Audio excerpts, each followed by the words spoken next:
Okay, let's dive right into this. You know that comforting story we're all taught in school about human history? The one where, for millions of years, our ancestors lived these brutal, terrifying lives as hunter-gatherers until finally, human brain power triumphed. We supposedly discovered farming, cheerfully tossed out our grueling nomadic ways, and settled down into this amazing new era of easy living, progress, and prosperity. Well, what if that entire narrative is completely backwards?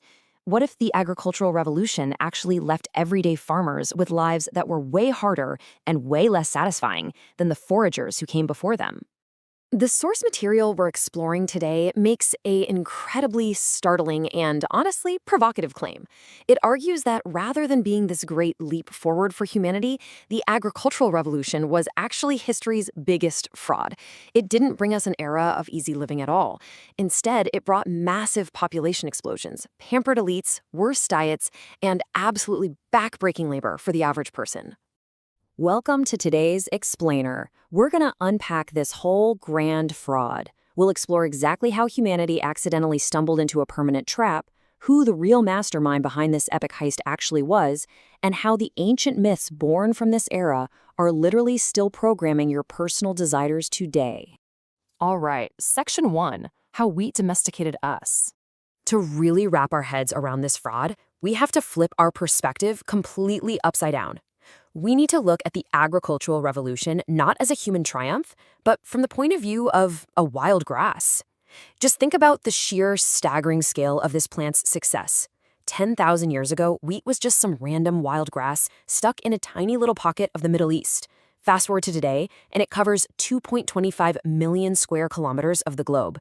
That's almost 10 times the size of Britain. If you go by the basic evolutionary rules of survival and reproduction, wheat is easily one of the most successful entities in the history of planet Earth.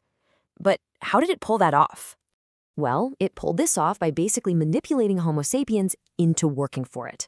Almost overnight in the grand scheme of things, humans started doing unnatural, exhausting labor from dawn to dusk just to take care of this plant. Wheat didn't like rocks, so humans broke their backs clearing fields. Wheat didn't like sharing its space, so humans spent all day weeding under the scorching sun. Wheat got thirsty, so humans lugged heavy buckets of water back and forth. And the thing is, our bodies absolutely hadn't evolved for this. We were built for climbing trees and running after gazelles. And the fossil record backs this up entirely. The switch to farming brought a sudden massive wave of slipped discs, arthritis, and hernias. And this brings up such a brilliant irony. We always brag that we domesticated wheat. But if you look at the word domesticate, it actually comes from the Latin word domus, which means house.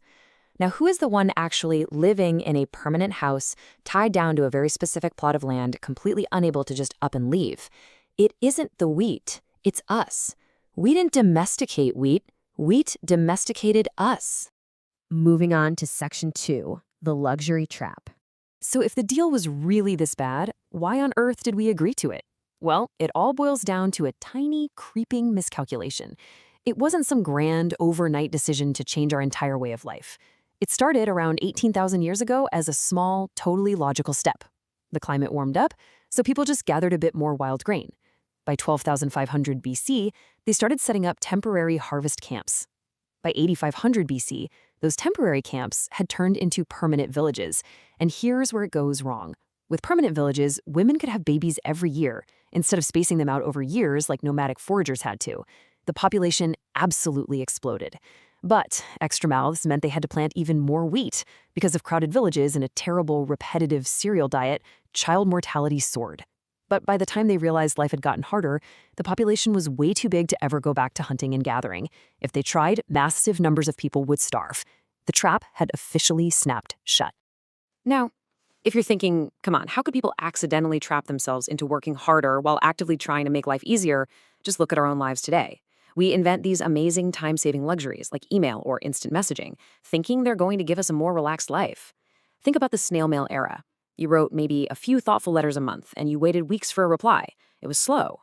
Today, you get dozens of emails a day, and the expectation is that you reply instantly. We didn't actually save time at all. We just revved up the treadmill of life to 10 times its former speed, making our days way more anxious. It's one of history's iron laws. Luxuries tend to become necessities, and then they spawn new obligations. There is, however, another really fascinating possibility here, beyond just a miscalculation for an easier life. Back in 1995, archaeologists in Turkey unearthed Göbekli Tepe. It's this massive monumental temple complex dating all the way back to 9500 BC. But here is the massive twist. It was built by hunter-gatherers, well before agriculture even existed in that region. To build and run a temple of that scale, thousands of wild foragers had to cooperate, which meant they needed huge amounts of food in one place. So the source material suggests that intensive farming might have been sparked not by people just wanting an easy life, but by religious devotion. They had to feed the builders. In other words, the temple might have actually created the farm. Which brings us to Section 3, the animal catastrophe. Whether we fell into farming, chasing luxury, or out of religious devotion, the consequences of this trap were immense. But the most horrifying collateral damage of this whole grand fraud wasn't even what happened to humans. It was the fate of domesticated animals. From a purely biological evolutionary perspective, these animals hit the absolute jackpot. Evolution really only measures success in one way: the total number of DNA copies. And today, there are 25 billion chickens. There are over 1 billion cattle, 1 billion pigs, 1 billion sheep. They have literally conquered the globe. But that so-called evolutionary success masks a genuinely horrifying reality. The whole process of domesticating animals was built on brutal practices designed to completely break their natural instincts. To control them, animals are locked in cages, their aggression and sexuality are forcibly suppressed.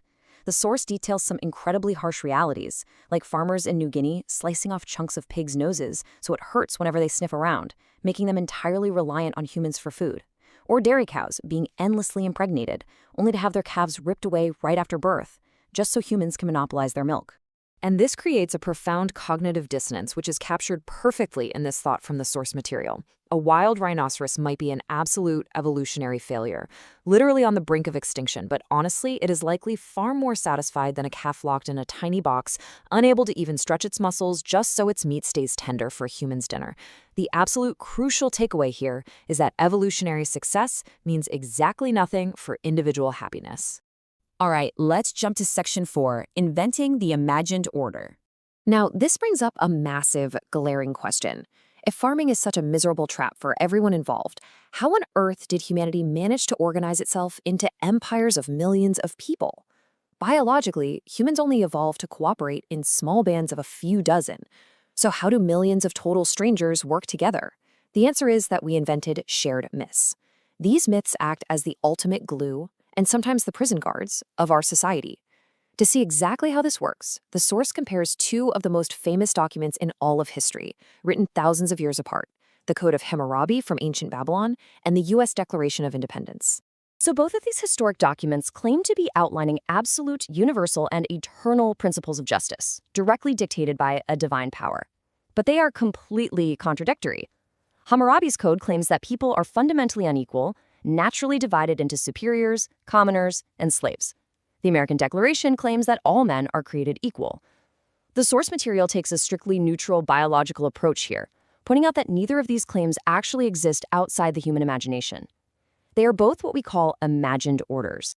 To truly grasp how deep this goes, the author does something brilliant and honestly quite challenging. Let's take that incredibly famous line from the Declaration of Independence and translate it, piece by piece, into cold, objective biological reality. We start with, "We hold these truths to be self-evident."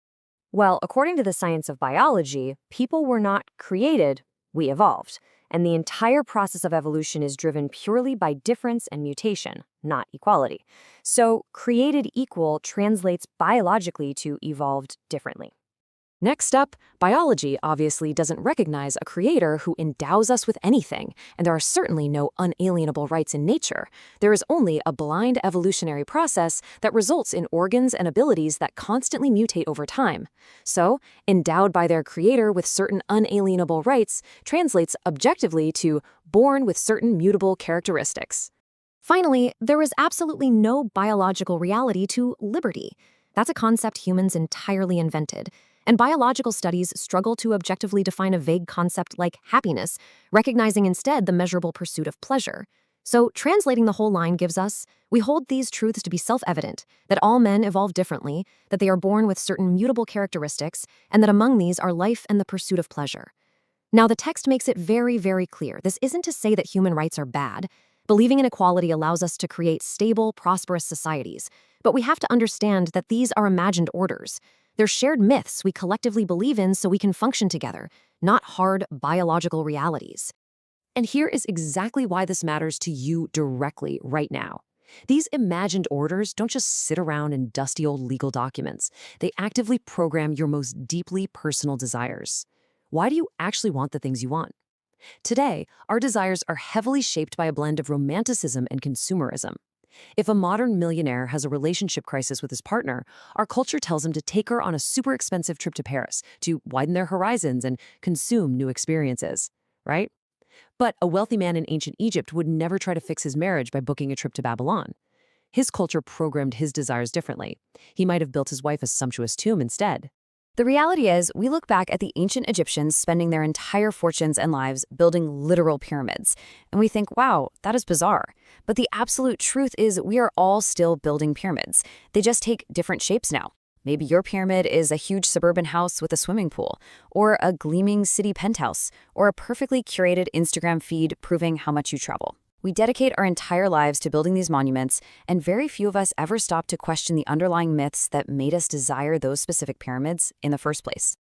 So as we wrap up this explainer on the incredible accidental trap of the agricultural revolution and the imagined orders it spawned, I want to leave you with a final provocative thought. Take a real hard look at your own goals, your own desires, and your daily grind. What pyramids are you currently building with your life? And which imagined myths are you serving to build them? It is a completely fascinating way to view our world, and I really hope it leaves you with a lot to chew on. Keep learning, keep questioning, and thanks so much for joining me today.